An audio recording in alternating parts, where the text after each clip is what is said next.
자, 이 시간은 마태복음 강의 68번째 시간입니다.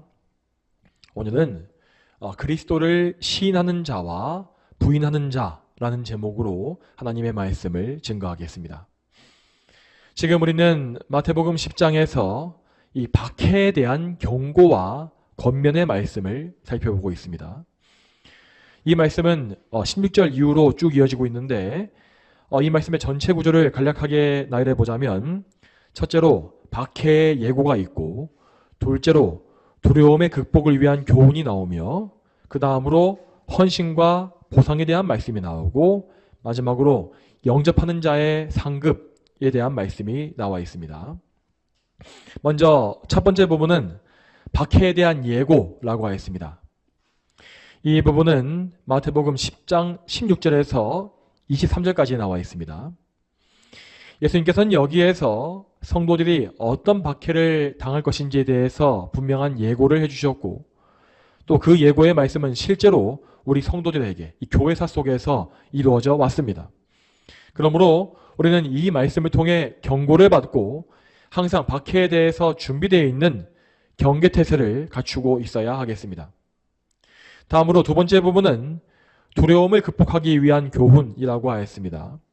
자, 이 부분은 24절부터 33절까지라고 할 수 있습니다. 이 부분에서 예수님은 성도들의 정체성이 무엇인지를 먼저 말씀해 주십니다. 자, 성도들은 그리스도의 제자요, 또 그분의 몸에 속한 지체입니다. 그리고 우리 성도들의 스승이요 머리이신 그리스도께서는 이 땅에 계시는 동안에 모진 공격과 박해를 당하셨지만 승리하신 분입니다. 그러므로 그리스도께 속한 성도들은 그분께서 그러셨던 것처럼 이 땅에서 박해를 먼저 받게 되는 것입니다. 그러나 우리는 그 어떤 경우에도 두려워할 필요가 없습니다. 왜냐하면 우리에게는 그리스도께서 맡기신 복음 전파의 이 사명이 있기 때문입니다.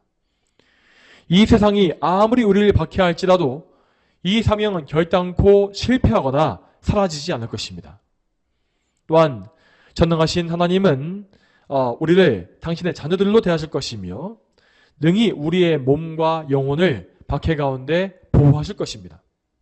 그러므로 우리는 그 어떤 원수들도 두려워하지 말고 항상 그리스도를 시인하고 증거하는 증인의 삶을 살아야 마땅합니다. 또 다음 세 번째로 예수님은 성도의 헌신과 보상에 대한 말씀을 주십니다. 이 말씀은 다음 주부터 나올 것인데, 이 말씀은 34절부터 39절까지에 나와 있습니다. 여기서 예수님은 복음이 가져오게 될 분열과 다툼을 먼저 말씀하십니다. 여러분, 복음이라는 말씀은 분명 이것은 평화를 위한 말씀입니다. 하지만 그 평화라고 하는 것은 하나님과 죄인 사이에 이루어지는 평화임을 알아야 합니다. 복음은 하나님과 원수되었던 죄인들을 구원함으로써 하나님과의 평안함을 이루게 합니다. 하지만 그렇기 때문에 복음은 필연적으로 이 세상과는 불화를 일으킬 수밖에 없는 것입니다. 복음을 받아들인 자들은 이제 하나님께 속함으로써 이 세상과 원수가 될 것입니다. 그래서 불신자들의 이 모임, 불신자들의 집단에 복음이 전파되게 되면 거기에는 신앙과 불신앙 사이에 전쟁이 시작되는 것입니다. 이러한 영적 전쟁으로 인하여서 성도들은 필연적으로 십자가의 길을 따르게 되어 있습니다. 우리 예수님께서 십자가를 지시고 고난의 길을 가신 것과 같이 우리는 우리의 십자가를 지고 고난의 삶을 산다는 것입니다. 이처럼 예수님은 다시 한번 우리의 고난을 예고해 주시면서 이번에는 우리에게 전적인 헌신, 우리 자신을 바칠 것을 요구하십니다. 참으로 그리스도께 속한 자들은 그리스도께서 주신 십자가의 길을 충성되게 걸어갈 것입니다. 그 십자가의 길에서 성도들은 많은 희생을 치르게 될 것이고 심지어는 목숨까지도 바쳐야 할지 모릅니다. 그렇지만 그 희생은 결코 무의미한 것이 아니고 오히려 영원한 보화를 취하기 위한 과정입니다. 누구든지 그리스도의 이름을 위해 자기 목숨을 버린 사람은 그가 가장 귀히 여겼던 그 예수 그리스도를 더 많이 소유할 수 있을 것입니다. 마지막 네 번째로 예수님은 예수님을 영접하는 자에게 주어지는 상을 보여주고 계십니다. 자, 그 말씀은 마태복음 10장 마지막에 40절에서 42절에 나와 있습니다. 자, 이 말씀 앞에서 언급되었던 여러 박해들은 모두 복음을 전파하는 과정 속에서 당한 것이었습니다. 자, 만일에 여러분 성도들이 복음을 전혀 전파하지 않고 또 복음대로 살고자 하는 모습도 보이지 않고 산다면 그들은 세상 가운데서 박해당할 일이 없을 것입니다. 하지만 복음은 항상 살아있고 생동하는 것이기 때문에 그 증거가 나타날 수밖에 없습니다.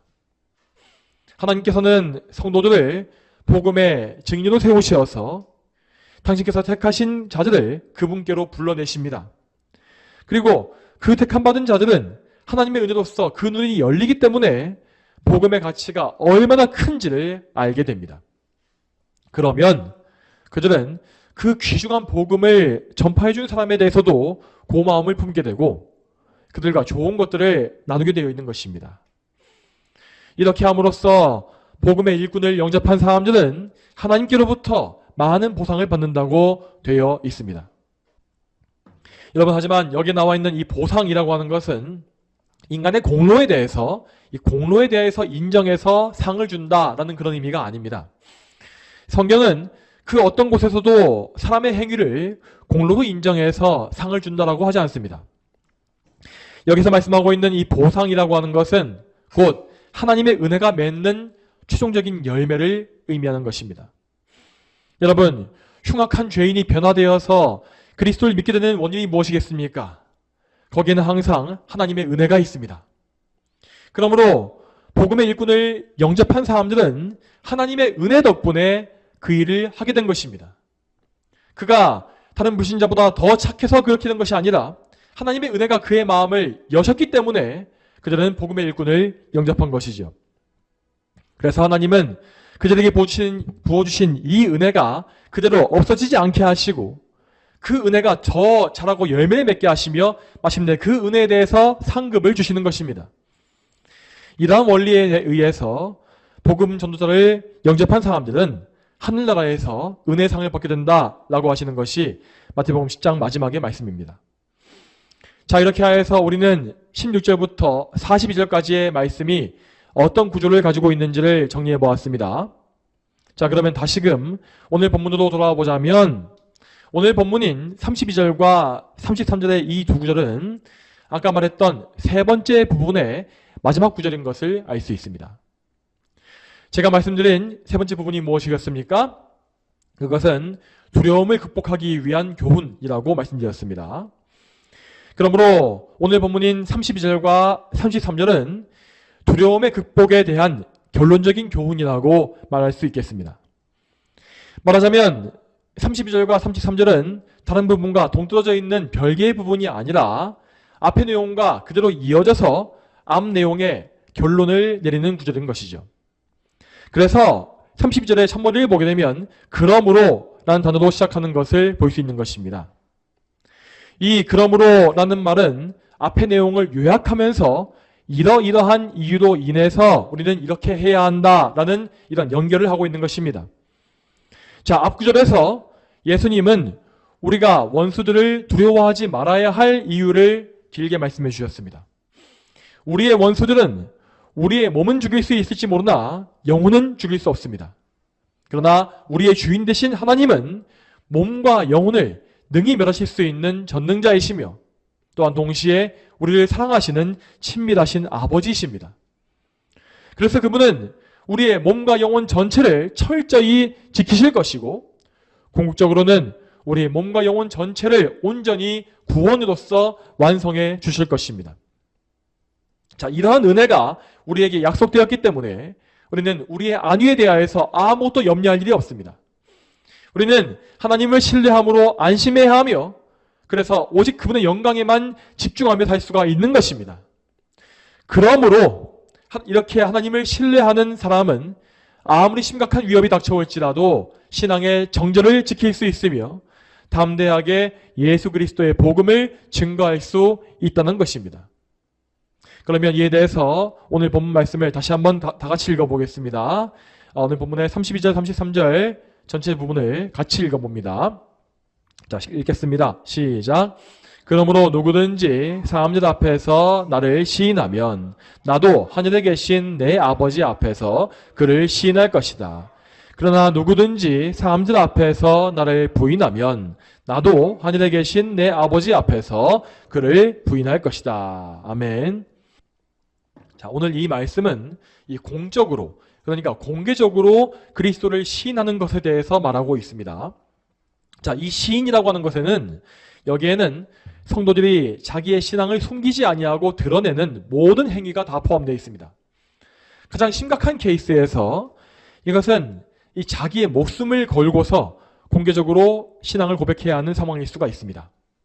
또한 이것은 적게는 일상생활 속에서 성도로서의 양심을 지키기 위해서 희생을 치르는 거룩한 모습을 의미할 수도 있죠. 이 말씀이 정확히 의미하는 바는 그리스도를 미워하는 자들 앞에서 희생을 감수해 가면서 신앙을 입으로 고백하거나 드러내는 모든 것을 의미하는 것입니다. 여러분, 참으로 구원받은 성도는 이 세상의 명예와 사람들의 칭찬이나 혹은 부와 권력보다 그리스도를 더 사랑하는 사람들입니다. 그들은 비록 연약하고 또 흠도 많은 죄인이긴 하지만 성령으로 거듭난 새 사람이기 때문에 그리스도께 연합되어 있습니다. 그러므로 그들은 자기 안에 계신 성령님을 통하여 그리스도께서 보여주셨던 담대함을 나타낼 수 있는 것입니다. 성도들 자신의 힘으로는 아무것도 할 수가 없고 박해를 이길 수 없습니다. 그러나 그리스도께서 성령님을 통하여서 그들 안에 항상 거하시기 때문에 그 그리스도로 인하여서 성도들은 능히 박해를 이기고 담대하게 신앙 고백을 할 수가 있다는 것입니다. 따라서 성도들이 자기의 몸과 자기의 유익을 포기하면서 자기의 신앙을 고백할 때 그들은 자신이 다른 곳이 아니라 예수 그리스도께 속해 있다는 사실을 증거하는 것입니다. 여러분, 이 증거는 대적들의 박해가 심해질수록 더욱더 명확하게 드러나게 되어 있습니다. 여러분, 박해와 압박이 강하지 않은 그런 평안한 상황에서 어떤 사람들은 믿음이 없음에도 불구하고 자신의 의지력만 가지고 자신의 종교심만 가지고서도 신앙을 고백하는 경우가 얼마든지 있습니다. 하지만 박해가 심해지게 되면 그런 인간의 의지는 결국 꺾일 수밖에 없지요. 그래서 가장 극심한 박해 시대가 오게 되면 반드시 교회 안에 배도와 배교의 현상이 벌어지는 것입니다. 당연히 그런 상황 속에서 참된 교회, 참된 회중의 모임은 교인의 수가 줄어드는 아픔을 겪게 될 것입니다.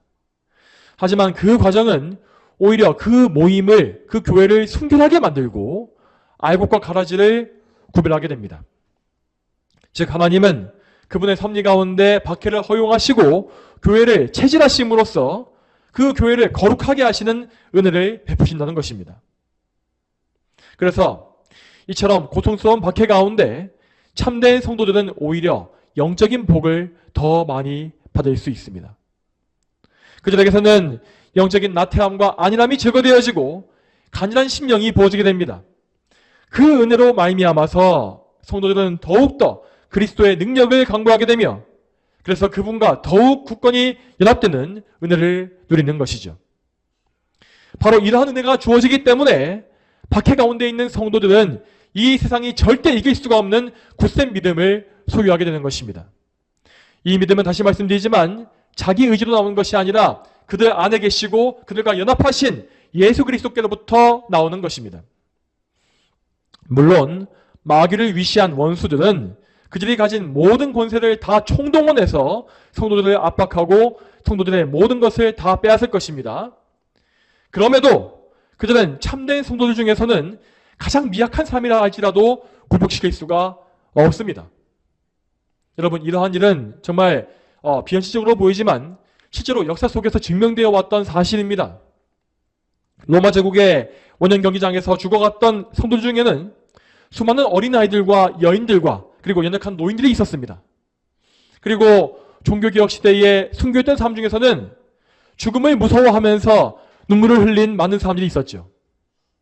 그러니까 그들은 인간적으로는 너무나 연약하고 의지도 약했던 것입니다.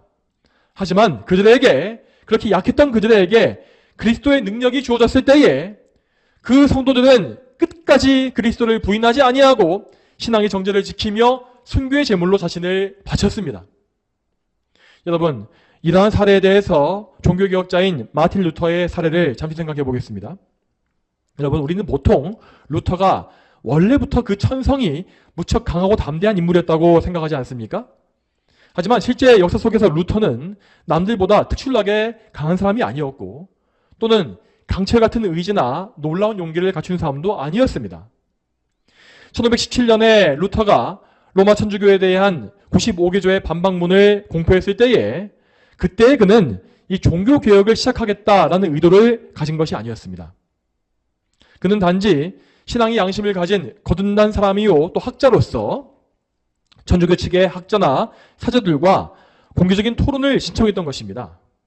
하지만 그런 그의 의도와 무관하게 그가 썼던 반박문은 사람들에 의해서 대량으로 인쇄되어서 독일 전역에 뿌려졌습니다. 이 과정 속에서 루터는 일약 종교개혁의 선두로 내세워진 것입니다.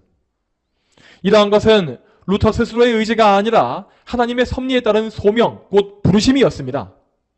하나님은 마틴 루터를 종교개혁을 시작하는 일꾼으로 부르셨고 그를 통해서 놀라운 개혁과 부흥의 역사를 이 땅에 허락해 주신 것입니다. 자, 그리고 종교개혁이 시작된 지 3년 만인 1520년에 로마 교황은 루터를 파문할 것이다 라고 하는 경고장을 보내게 되었습니다. 자, 그 당시 중세시대에 로마 천주교 교황에게서부터 파문당한다 라고 하는 것은 사실상 유럽 전체에서 사형 선고받는 것과 동일한 말이었습니다. 파문당한 사람은 이 사회 전체의 결속에서 추방당하는 것이었고 또 법적인 보호 역시 받지 못했습니다. 또한 로마 천주교를 신봉했던 권력자들은 루터를 이단자로 낙인 찍고 살해 위협을 할 것이 분명했습니다. 이에 대해서 루터는 인간적으로 많은 고뇌와 두려움을 느꼈습니다. 하지만 그는 믿음으로 모든 두려움을 떨쳐버리고 교황의 그 경고장 조서를 불태움으로써 천주교의 정면으로 맞서게 되었습니다. 결국 교황은 루터를 공식적으로 파문했습니다. 그리고 그 이후에 신성 로마 제국, 그러니까 오늘날 독일의 황제는 종교회의를 개최하고 루터를 그 자리에 부르게 되었죠. 이 사건은 1521년에 있었던 보름스 종교회의입니다. 이때 신성 로마 제국의 황제는 카를 5세였는데 그는 독실한 천주교 신자였습니다. 그래서 그는 카를 5세는 자기의 영토에서 천주교에 대립하는 신앙이 나오지 않게끔 막으려 한 것입니다. 그런데 이 종교회의는 공개적으로 열린 것이었기 때문에 여기에는 천주교에 속한 다수의 사제와 권력자, 그리고 종교개혁에 속한 사람들, 또한 중도파에 속해 있는 애매한 사람들까지 모두 참여해 있었습니다. 자, 이 자리에서 천주교 측은 루터가 썼던 저작들, 책들을 책상에 쭉 펼쳐놓고서 루터에게 이러한 질문을 합니다. 첫째, 너의 이름으로 출판된 이 책들을 당신의 것으로 인정하는가? 둘째, 당신은 이 책들에 쓴 내용을 철회할 준비가 되어 있는가? 자, 이 질문을 통해서 그들은 루터를 강하게 압박함으로써 신앙을 부인하게 만들 심산이었습니다. 만일 루터가 그 압박에 굴복한다면 종교개혁의 불길은 한순간에 제압되고 천주교가 승리할 수 있는 상황이었죠. 이러한 질문 앞에서 루터는 우선 하루의 말미를 달라고 요청했습니다. 여러분, 그는 그때에 정말 목숨을 걸고서 그 소원에 응한 것이었습니다. 하지만 그럼에도 인간적인 연약함 때문에 그는 시간이 필요했던 것입니다. 그래서 루터는 그 질문 앞에서 바로 답하지 못하고 좀 더 생각하고 기도할 시간을 먼저 가진 것입니다. 그는 자기 자신이 너무나 연약하고 죄인임을 알았기 때문에 오직 그리스도의 능력에만 의지하라고 하였습니다. 루터는 그 하루의 시간 동안 간절히 기도하면서 마음을 준비하고 하나님의 지혜와 능력을 구함으로써 다시 한번 나와봤습니다. 그리고 그 다음날 종교회의 자리에 다시 나왔던 루터는 이렇게 말했습니다. 성경의 증거함과 명백한 이성에 비추어 나의 유죄가 증명되지 않는 이상 나는 교황과 공의회의 권위를 인정하지 않겠습니다. 사실 이 둘은 오류를 범하여 왔고 또 서로 엇갈린 주장을 펴왔습니다. 내 양심은 하나님의 말씀에 사로잡혀 있습니다. 나는 아무것도 처리할 수 없고 또 그럴 생각도 없습니다. 왜냐하면 양심에 반해서 행동하는 것은 안전하지도 못할 뿐만 아니라 현명한 일도 아니기 때문입니다. 하나님이시여 이 몸을 도우소서. 아멘. 자, 루터가 이 말을 한 이후에 카를 5세는 그에 대한 추방령을 내렸습니다. 이제 루터는 독일 제국 영토 내에서 그 어떤 법적 보호를 받지 못했고 그를 살해하는 사람에게는 살인죄 역시 적용되지 않게 되었습니다. 그러나 하나님은 종교개혁을 지지하는 선제후들을 통해서 루터를 구출하셨고 그래서 루터는 생명을 보존하고 계속해서 종교개혁의 사역을 평생에 이어나갈 수 있었습니다. 여러분, 이러한 역사는 결코 사람의 힘으로써 이뤄낸 것이 아닙니다. 이는 곧 삼위 하나님의 능력으로 이루어진 일로서 하나님께서 루터와 같은 인물들을 복음의 증인으로 세우셨기 때문에 가능했던 일이었습니다. 하나님은 성도들의 참된 신앙 고백을 통해서 영광을 받으시며 원수들을 부끄럽게 만드시고 또한 그 가운데 그 복음 증거를 들은 새 성도들을 불러내셨습니다. 자, 이러한 것이 바로 성도들이 담대하게 그리스도를 고백할 때에 일어나는 역사입니다. 하지만 이와 반대로 자기의 신앙을 부인하고 그리스도보다 이 세상의 보화를 더 귀하게 여기는 사람들은 결단코 하나님의 영광에 이를 수가 없습니다. 여러분, 제가 하고 있는 이 말씀은 사람의 구원이 사람의 행위에 달려있다는 의미가 아닙니다. 여러분, 자기의 신앙을 부인한 사람들은 그들이 그리스도께 속해 있지 않다는 그 사실을 자기 행위를 통해서 증거한 것입니다. 그들은 처음부터 하나님의 선택하심 안에 있지 않았고 아담의 원죄와 타락 안에 계속 남아 있었으며 그리스도를 참되게 믿는 믿음 역시 없었던 것입니다. 따라서 이 사람들은 신앙을 공개적으로 부인함으로 말미암아 자기의 상실된 상태를 증거한 것이고 결국 불신앙 가운데 살다가 멸망하고 마는 것입니다. 자, 그런데 이 시점에서 우리는 그리스도를 부인하는 것이 무엇인가에 대해서 심각한 고민을 할 수밖에 없습니다. 자, 왜 그렇습니까? 왜냐하면 우리 모두는 너나 할 것 없이 그리스도를 부인하는 많은 죄와 허물에 빠져본 적이 다 있기 때문입니다.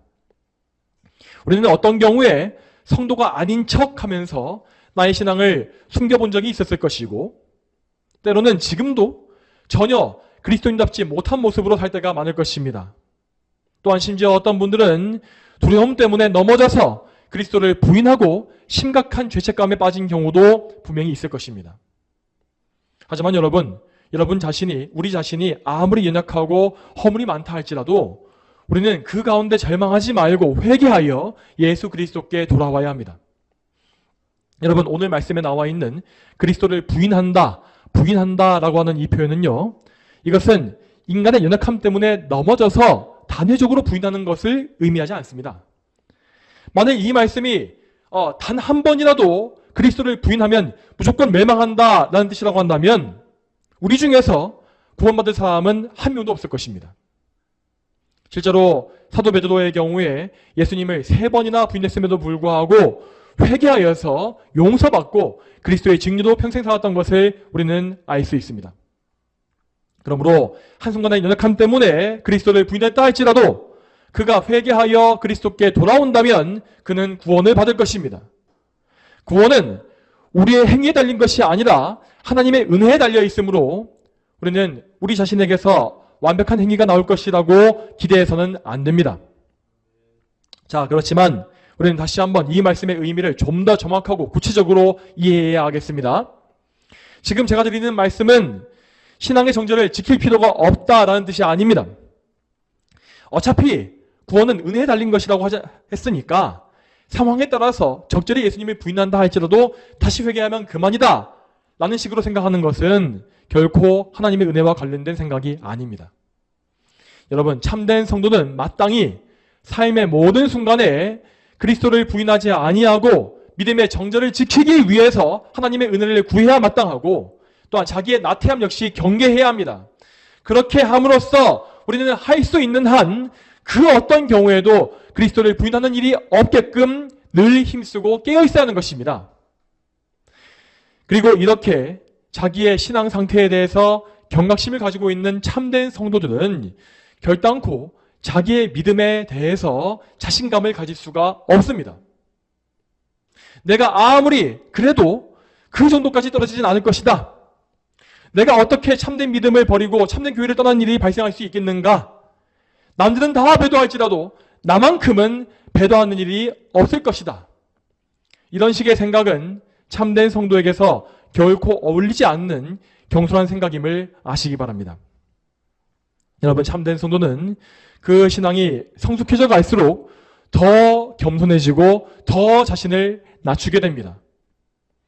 신앙의 성숙함이라는 것은 하나님의 예정과 주권과 능력은 강력하게 신뢰하지만 동시에 나 자신에 대해서는 아무것도 신뢰하지 않는 것입니다. 하지만 영적으로 경솔하고 교만한 사람들은 나 자신에 대한 자신감과 신뢰감에 차 있는 것이죠. 여러분, 잘 기억하시기 바랍니다. 우리 모두는 다 연약한 죄인이기 때문에 어느 정도 최소한의 기준이라는 것이 없습니다. 하나님께서 은혜를 거두어 가시게 되면 우리는 지금 당장 바닥으로 곤두박질 쳐서 당장이라도 괴물과 같이 악해질 수가 있고 모든 믿음과 모든 성실함과 정직함을 다 잃어버릴 수가 있는 것입니다. 영적으로 성숙한 성도는 이러한 사실을 지식과 경험 모든 면에서 잘 알고 있습니다. 즉, 그는 머리로만 지식으로만 겸손에 대하여서 아는 것이 아니라 실제 경험상으로도 자기의 연약함을 뼈저리게 겪어보았다는 것입니다.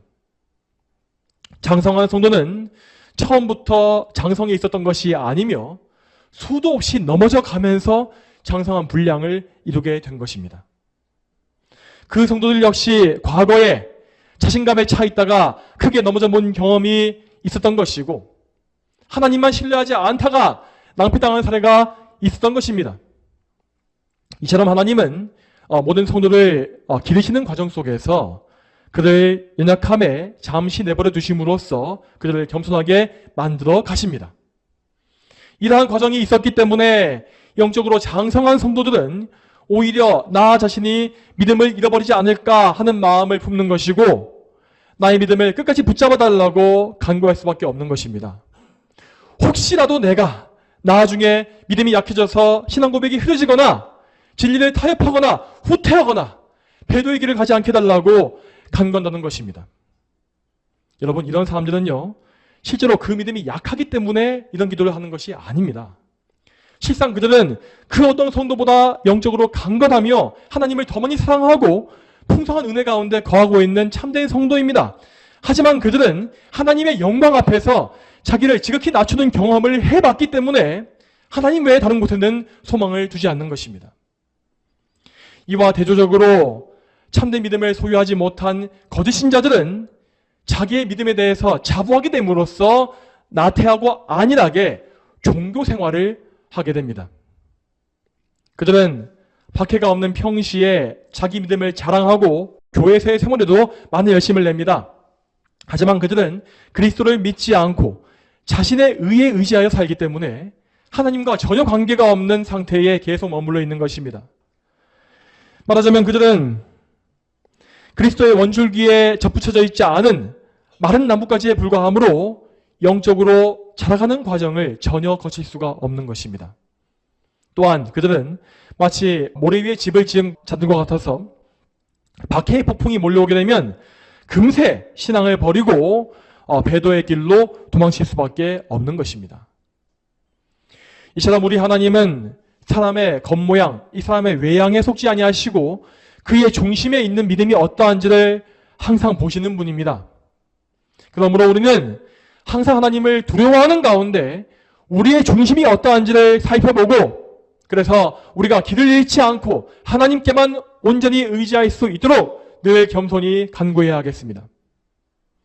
또한 여기에 더하여서 우리는 오늘 말씀을 통하여 예수 그리스도의 중보 사역이 얼마나 귀한 것인지를 생각해 봐야 하겠습니다. 자, 여기에서 여러분, 우리는 하늘에 계신 내 아버지 앞에서 라고 하는 이 말씀을 주목해야 합니다. 자, 이 말씀은 하나님과 우리 사이를 중보하시는 그리스도의 중보 사역에 대해서 말하고 있습니다. 여러분, 누구든지 그리스도를 믿는 성도들은 그리스도의 중보 사역의 은혜 가운데에서 평생을 살아갑니다. 그들은 영원 속에서 하나님의 선택하심 안에 그리스도께 주어진 백성입니다. 성부 하나님은 성자 그리스도와 언약을 맺으심으로 그 언약 안에서 당신의 백성들을 택하시고 그 백성을 예수 그리스도께 주신 것이죠. 그래서 모든 택하신 백성들은 창세전부터 그리스도로 인해 하나님의 언약에 속해 있었고 하나님의 사랑을 받는 특별한 백성이 되었던 것입니다. 그리고 이 영원한 계획 속에서 하나님은 정하신 때가 되었을 때에 택하신 그 백성을 하나하나 불러내시고 그리스도를 믿는 믿음을 주십니다. 그렇게 그리스도를 믿은 그 순간부터 성도들은 중보자이신 그리스도를 소유하는 것입니다. 중보자이신 그리스도는 언약의 머리로서 하나님과 성도 사이에 항상 서 계시는 분입니다. 그 중보 사역 덕분에 성도들은 이 땅에 사는 동안에 항상 하나님 앞에 나아갈 수가 있는 것이고 하나님을 이렇게 예배하며 하나님과 교제하는 귀중한 은혜 역시 누릴 수가 있는 것입니다. 또한 성도들은 중보자이신 예수 그리스도 안에서 항상 하나님 앞에 살아가는 고람대오의 삶을 살게 됩니다. 그들은 언제 어디에 있든지 간에 그들이 하나님 앞에 있음을 인식하게 되는데 이것은 그들의 양심이 좋기 때문이 아니라 그리스도께서 그의 중보자로 항상 계시기 때문에 이루어지는 일입니다. 이러한 중보사역의 질서 안에서 성도들은 왕이신 하나님 앞에 온전히 순복하게 되며 이 세상의 공격 속에서도 믿음을 부인치 않고 담대히 설 수가 있는 것입니다. 여러분, 그리고 궁극적으로 그리스도의 중보하심은 심판날에도 우리를 지켜주실 것입니다. 우리 모두는 그 마지막 날에 심판주이신 하나님의 북극과 같은 눈동자 앞에 설 것입니다. 그 앞에서는 우리의 삶의 모든 죄와 허물이 다 드러날 것이기 때문에 나 자신의 행위로는 하나님 앞에 인정받을 길이 없습니다. 설령 우리가 최후의 목숨을 다 바쳐서 그리스도를 신했다 할지라도 그것 자체는 하나님께서 만족하실 만한 공로가 될 수 없습니다. 그렇지만 바로 이때에 우리의 중보자이신 그리스도께서는 우리에게 완전한 의가 되어주실 것입니다. 우리는 오직 우리의 의가 되신 그리스도로 말미암아 하나님의 긍휼하심을 입을 수 있습니다. 우리가 평생의 성도로서 바쳤던 모든 예물과 모든 헌신은 예수 그리스도를 통해서만 하나님이 받으시는 귀한 예물로서 올려집니다. 또한 우리 자신 역시 예수 그리스도로 말미암아 하나님 아버지 앞에 흠이 없는 귀한 자녀들로 받아들여지는 것이죠. 그러므로 우리는 이 사실을 믿고 날마다 그리스도께 의지하여 굳건한 믿음을 지켜나가야 하겠습니다. 여러분, 우리가 끝까지 믿음을 지키고 그리스도를 신하기 위해서는 우리는 절대적으로 그리스도께만 의지해야 합니다. 우리의 의지에 일부 의지하고 그리스도께도 일부 의지하는 그런 식으로는 안 되는 것입니다. 여러분, 그리스도께서는 우리의 중보자로서 우리를 항상 아버지 하나님과 화목하게 하십니다. 또한 예수님은 우리를 거룩하게 하시는 그 성화 은혜의 근거가 되십니다. 그러므로 우리는 그리스도께 의지하고 그분께 우리의 모든 주권을 내어 맡겨야 합니다. 우리의 삶은 우리 자신이 사는 것이 아니라 나의 주인 되시는 그리스도께서 우리 안에 사시면서 우리를 이끄시는 것입니다. 이렇게 우리가 우리의 생각과 주장과 모든 정욕과 탐심을 부인하고 그리스도께만 순종하고 복종할 때에 우리는 그리스도 안에서 더욱 거룩하고 견고하게 세워져서 마침내 그리스도의 장성한 분량까지 이르게 될 것입니다.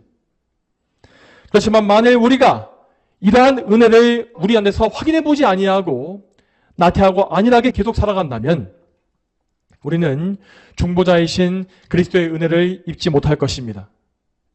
그런 사람은 평생의 신앙생활을 할지라도 최후의 심판대 앞에서 자기를 위한 중보자가 없다는 것을 발견할 것입니다.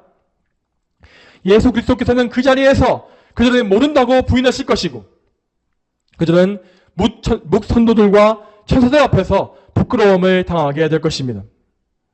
그리고 하나님 역시 그리스도가 없는 그들을 그들의 죄악대로 심판하실 것이며 결국 최종적인 심판과 영원한 형벌로 그들을 던지실 것입니다. 사랑하는 여러분, 오늘 우리는 그리스도를 시인하는 성도들과 그리스도를 부인하는 거짓 신자들에 대한 말씀을 들었습니다. 이 말씀을 통해서 여러분 낙심하거나 좌절하지 마시고 먼저 여러분 자신의 상태를 돌아보심으로 더욱더 간절하고 절박한 심령을 소유하게 되시기를 바랍니다. 여러분이 아직도 예수 그리스도를 믿는 그 믿음에 들어가지 못했다고 한다면 여러분은 지금 정말로 간절한 마음으로 그리스도의 이름을 부르고 그분의 은혜를 간구하는 기도를 올리셔야 합니다. 또한 여러분께서 혹 지금 믿음 안에 계신다 할지라도 여러분은 그 믿음의 참된지의 여부를 늘 시험해 보시고 확인하는 믿음의 점검을 끊임없이 행해야 합니다. 그렇게 나 자신을 시험해가는 경건의 훈련 속에서 여러분은 자신의 연약함을 더 많이 발견할 수 있을 것이고 그것을 두고서 더 애통한 마음으로 하나님께 기도함으로 거룩함의 길을 갈 수 있을 것입니다. 여러분 이처럼 성경 말씀은 항상 우리 모든 삶을 겸손하게 낮추며 우리의 죄성과 연약함을 드러내고 그리스도의 온전하심을 알게 합니다. 그러므로 우리는 말씀 앞에서 항상 나의 무능함과 무가치함을 인정하며 오직 삼위일체 하나님의 크신 은혜와 그 모든 사역에 전적으로 의지해야 하는 것입니다. 저와 여러분 모두가 이 은혜를 오늘도 덧입고 오늘도 그리스도만 의지하고 사모하고 바라보는 주의 백성이 다 되기를 주님의 이름으로 축복합니다. 다 함께 기도하겠습니다. 하나님 아버지, 오늘도 마태복음의 이 말씀을 통하여서 우리가 어떻게 하여야 예수 그리스도의 이름을 끝까지 부인하지 않고 시인하며 믿음으로 굳게 서서 하나님께 우리 자신을 바칠 수 있을지에 대해서 고민하고 생각해 보게 하심에 진심으로 감사합니다.